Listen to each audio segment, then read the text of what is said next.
So, here to share her own story, which includes some hope, is author Mariev Dawood with her book, Jesus Shrank My Dating Pool. Well, thank you for joining us, Mariev. It's so nice to have you here. Thank you so much for having me. So, you wrote the book, Jesus Shrank My Dating Pool. Is quite an interesting and striking title. So, why don't you tell us a little bit about what inspired you to write this and how did your own journey impact that? Well, so they always say, there's plenty of fish in the sea, right?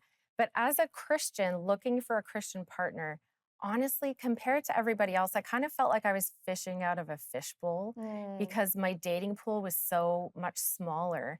And first place I went to look was the church, obviously. But as we all know, people tend to get married younger in church. Women often outnumber men. And so I ended up at the age of 25 turning around and realizing pretty much everybody was taken. mhm, mhm. And so it became an issue where I was forced to um, try and spot a Christian outside the four walls of the church and having to lead with my faith on first and second dates, Mm. which is very awkward. And then being misunderstood and labeled and rejected. And it was a very lonely place. And so the title of the book just kind of summarizes that whole feeling of, as much as I love you, Lord, this has made my dating life extremely frustrating. Well, that's important to be honest and authentic about that, right? And even vulnerable to the Lord is I'm want to hold out for a good person, someone with a Mhm. strong faith. But that can, to some degree, complicate things in a way of our own expectations and what we think, right? So you open up in your book a lot about sort of your personal experiences with doubt and disappointment. So, how did that really shape your perspective on relationships and marriage? I remember turning 35 and it hit me kind of hard because not only did I want not only did I want to be married, but I wanted kids. And people would say, Mariev, your life is going to pass you by. Like this guy you're waiting for, he doesn't exist. Mm, And honestly, a lot of times I wondered the exact same thing. And one day I realized, hang on, I'm not just fighting for myself and what I want. I could be fighting for this man and his marriage and our kids that we'll have one day. And so I decided that I'm done laying in the dirt. I'm mm. going to stand up and I'm going to fight for my future family. And I don't care if I have a broken heart and tears streaming down my face. I'm going to fight for this. And I think that's the kind of stubborn faith that really got me through. That's good. That's good. It's important for someone to hear that, I think. And I think even if someone's listening right now that's even wondering, okay, is marriage God's will for my life? Or maybe I'm just to be single. Like, what would you say to that person? I think as Christians, we're so obsessed with knowing what God's will is. Mm, And it's as if we think that God's got this top secret document where it says the place you should live, the job you should have, and the person you should marry. And yes. like we spend our lives trying to figure out what this document says. And I actually think that God has more regard for us. Hmm. He's not looking to dictate how our life is going to go. Yeah. He wants to partner with us. And if he created relationships and family, those are good things.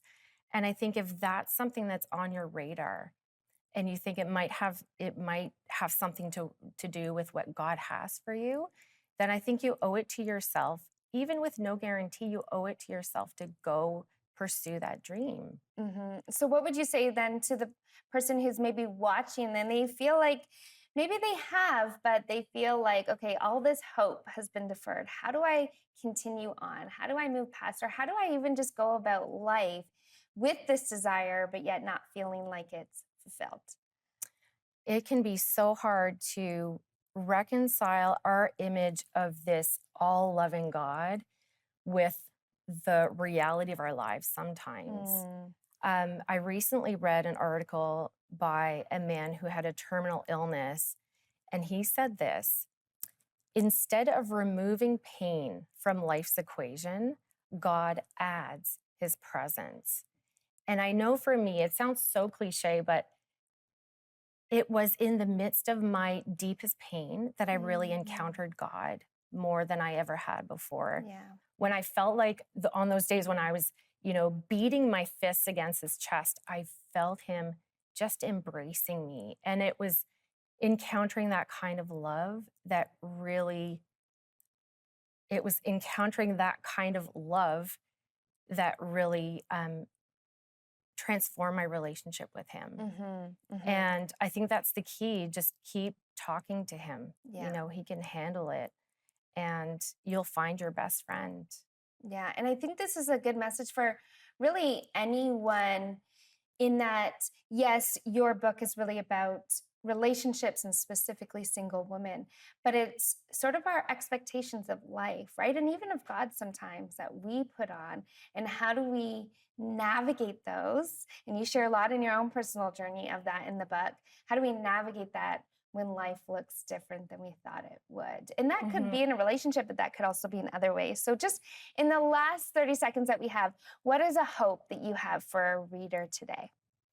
I would hope that the readers of this book would feel seen, that Mm. they would see in writing the things that they haven't been able to put into words, and Yeah. that they'd feel less alone, knowing that somebody else out there has been through it and gets it. Mhm. And just that they Mhm. would know that no matter what happens, God always has something for us. And as long as there's breath in your lungs, your story's not over yet.